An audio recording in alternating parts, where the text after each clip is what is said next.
This is actually a scene that I have not read before. I mean, I read it because I wrote it, but I haven't read this one in public. But I think it's a pretty powerful little scene. And I think it's like about 4 pages long. So hopefully you guys will hang with me, and I think you'll enjoy it. Uh-oh, it's not going to cooperate. Let's see, is that still okay? All right. Standing in the wide Pryor Creek Valley, I looked south and watched a bright yellow crop duster bank along the barren hills and fly over the alkali soil, freshly tilling winter wheat. There was a combine running a pattern as well that moved back and forth across the dark earth like some gigantic green and yellow beetle that couldn't seem to decide where it really wanted to go. I'd been waiting for the better part of an hour for Lyndon Iron Bull to finish up and talk to me, a conversation he had no idea that we were going to have. Henry had elected to head north in my truck away from the Crow Reservation, but had promised to come back and pick me up when he had gotten through knocking on the 3 doors within walking distance of the north. According to the official transcript under my left arm, Lyndon's wife Ethel had gone out into the bathroom the night Jeannie had been missing, and had seen someone standing by their mailbox. Coming back to bed, she told her husband, who'd gotten up, dressed, and walked out to the road where had found no one, but had seen prints of the thin skiff of snow. Ethel had been kind enough to answer my questions and even offered me a piping hot cup of coffee and directed me to the field where her husband was working. She said that he had poached an antelope yesterday and to make sure that he knew I wasn't a game warden or he might try and run me over. I stood at the gate, my coffee still steaming in the cool morning, frost clinging to every available surface. The combine seemed to be taking a little extra time over by the creek where a small white cross was wired to the fence. Modern combines are a wonder, with closed, air-conditioned cabs, GPS steering, but the biggest thing about them is just that, the bigness. Almost 4 times larger than the machines I used to know in my youth. The new ones look like cities on wheels. As the metropolis rolled towards me on 8-foot tires, I thought about stepping into the wide opening of the gate, but without letting Iron Bull know which government agency I represented, it was possible that I would become fertilizer.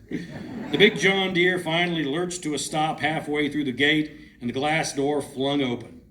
Carbohydrates are something the Crow tribe has particularly taken to, resulting in some truly large individuals, including my good friend Brandon White Buffalo and his uncle Virgil. And I have to admit that Lyndon White Iron Bull was at least in their league.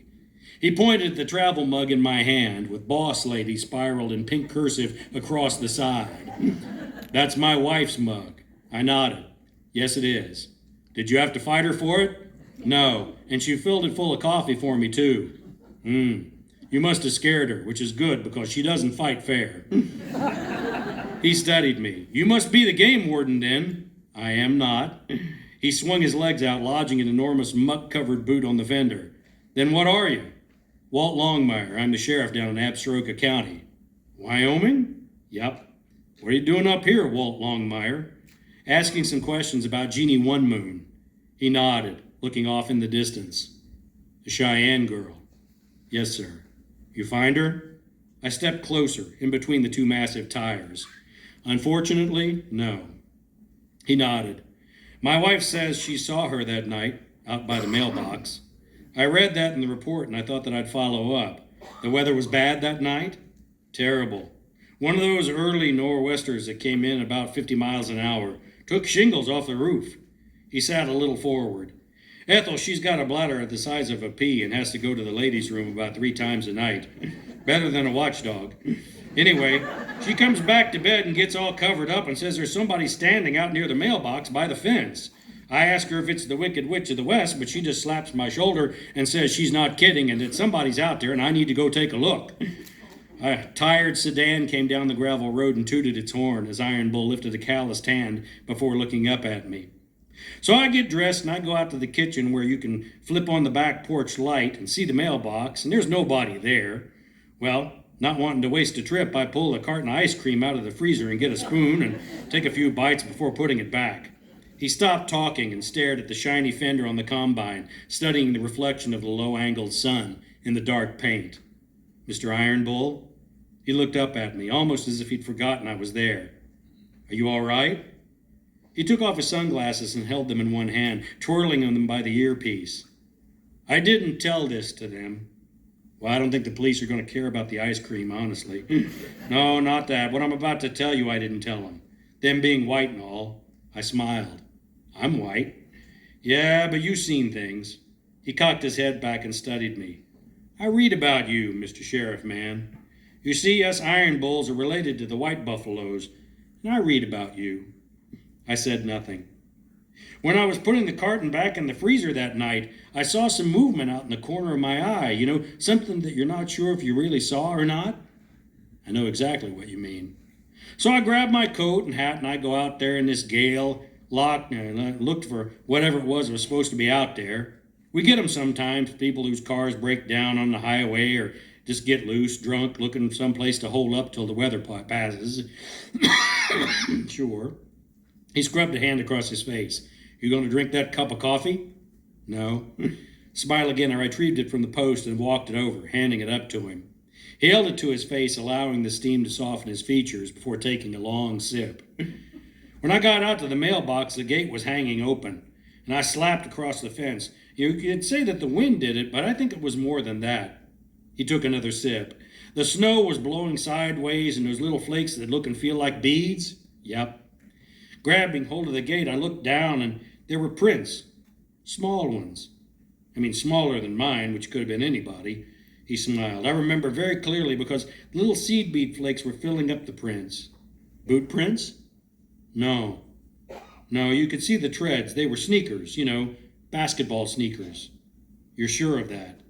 He gestured towards the folder under my arm. It's in the report.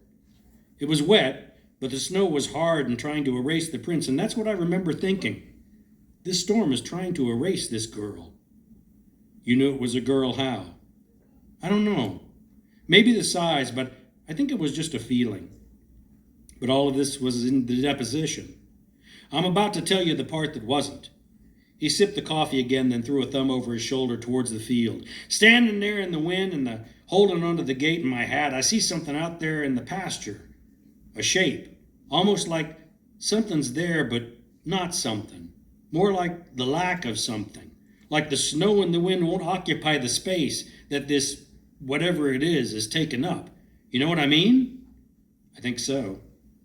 So I'm standing there looking into this space, and all of a sudden it waves at me. Waves for me to come over and follow it, whatever it was.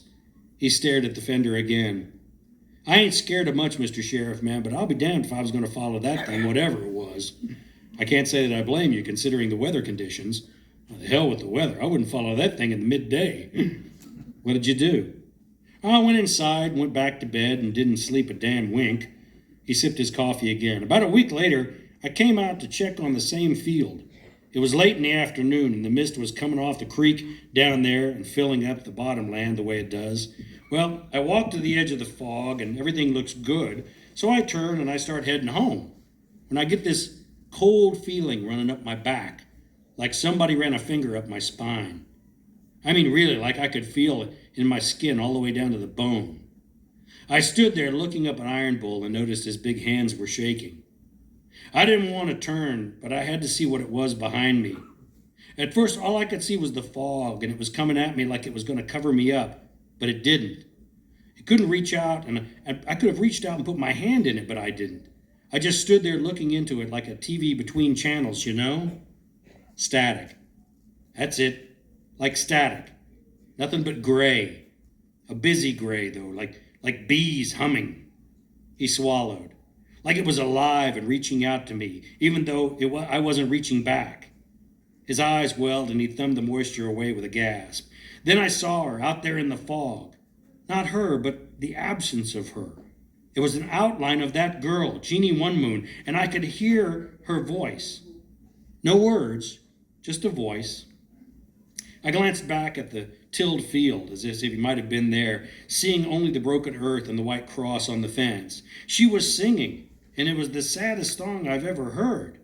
Cheyenne, so I didn't know the meaning of the words, but you didn't have to know the words to know what she was singing about.